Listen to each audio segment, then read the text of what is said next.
Hello, friends. The other day, I took a peaceful warrior martial arts student out to learn some tracking.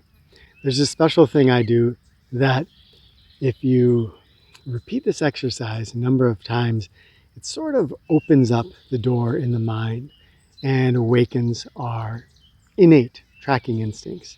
It doesn't make us into expert trackers, but it starts us down the road of exploring tracking, seeing the world as a huge storybook just waiting to be read, with all kinds of clues written in languages that most people just don't comprehend. When I got back home, I was in a conversation with another friend about hummingbirds and this little U-shaped dance that they're doing in the air all the time as they fly around our home here. What do these things have in common? Well, in the one, I was asking somebody to look at the world as a storybook. But in the second one, I found that I had an urge, which I will admit to very often fulfilling, to just go look on Google and learn what that little hummingbird was doing. Google or other search engines have long been our standby for answering such questions. AI is just going to make it even easier to have any question we want answered instantly. In fact, once upon a time, I had asked somebody a question in the comment section of one of my YouTube videos. And it was something that easily could have been looked up in Google. And somebody chimed in and said, duh, just look it up on Google. Why are you asking a person? And that encompasses the idea that we should start to just go to these places for all of our answers. But notice for a moment. First of all, are all the answers we find online correct? We probably know, hopefully you know, that the information you're going to get from online is heavily moderated based on your past searches. So if you hold the idea that the earth was created by a deity and that gives us the answers to all of the basic questions, when you go online, you are probably going to find answers that have that flavor.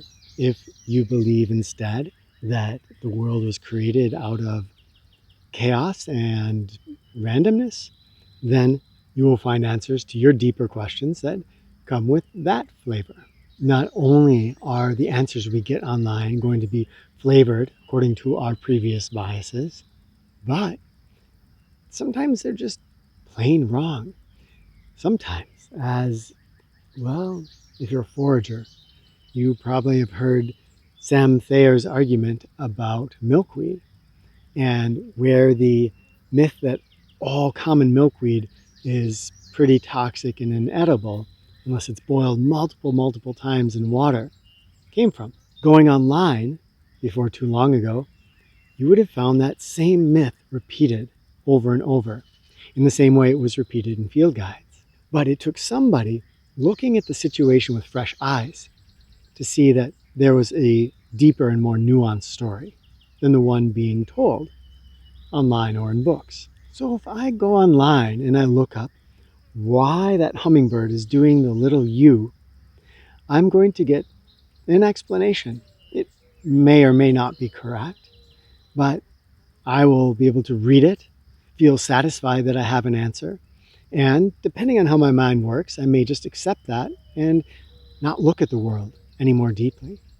What happens if instead I say, I'm going to watch that behavior of the hummingbirds? I'm going to see what I can learn.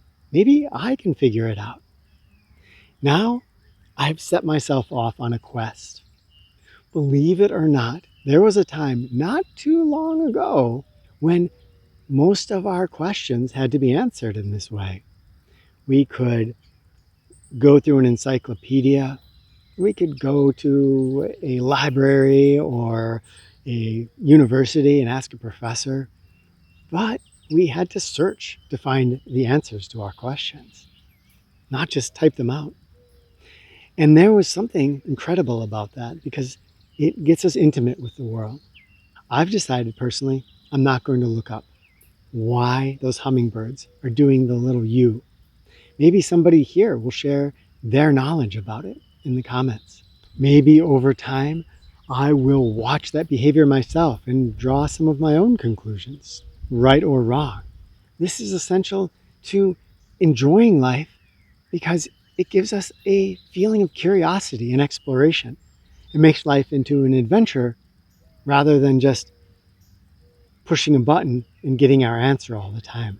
Whether it's you flying hummingbirds, whether it's just a question that's going to pop up for you today and you feel that urge to go and look, stop and ask, could I figure this out for myself? And if I do, maybe it will lead me to some adventures that otherwise I wouldn't have. This is a super fun way to approach life, and I would urge you to give it a try, to explore it. You don't have to come up with the right answers. You don't have to devote your life to it.